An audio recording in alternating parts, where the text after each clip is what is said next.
First, though, to Paris, where Newcastle's Eddie Howe and Nick Pope are holding a news conference before tomorrow's must-not-lose Champions League group match against PSG. Let's head there now. Hi, Eddie. Nice to see you. How are the walking wounded ahead of this one? And I don't mean yourself. Not too much change, Keith, to be honest. I think we're pretty much as we were, but with a few absentees, obviously, lads that can't play in the Champions League. Any further update on Joe Willock? I know you said you weren't too sure after the game at the weekend. Yeah, still unsure. I think he's seeing a specialist tomorrow. Okay. And no chance of Sean being back involved for this one? Sean Longstaff? Quite remote, as he hasn't travelled, so okay. I doubt it.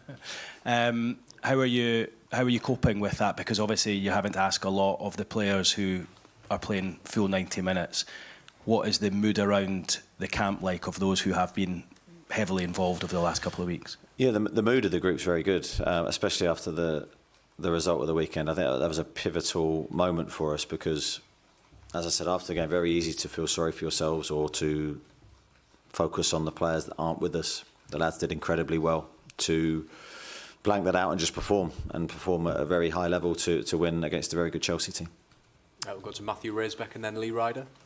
Matthew? Hi, Eddie. Hi, in Milan and in Dortmund, you didn't train at the stadium the day before the match, but here in Paris tonight you will. So why have you changed it for this one? Yeah, change of feel. Just a different routine.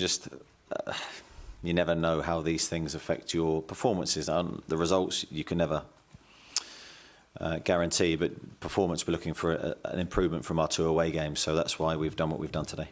And after the win over Chelsea, you spoke about Lewis Miley and how impressed you were, and he featured towards the end of the match in Dortmund, but I suppose there's a chance he could be involved for longer tomorrow night. How ready is he for that step up if he has to start a Champions League fixture?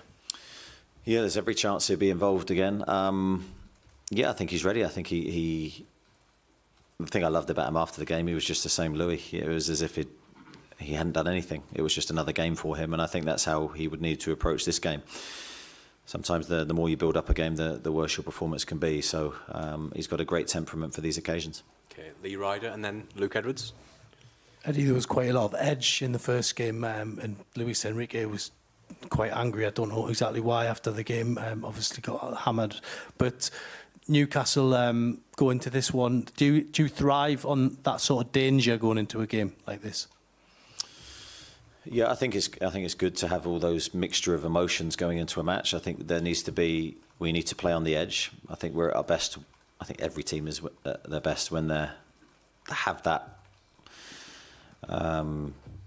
different emotion running through them. So I expect that from the players tomorrow. We're going to need every ounce of motivation, energy to get a result here. This is a defining moment in our Champions League campaign. We're well aware of where we sit in the group and what can happen tomorrow. So we're going to give it everything.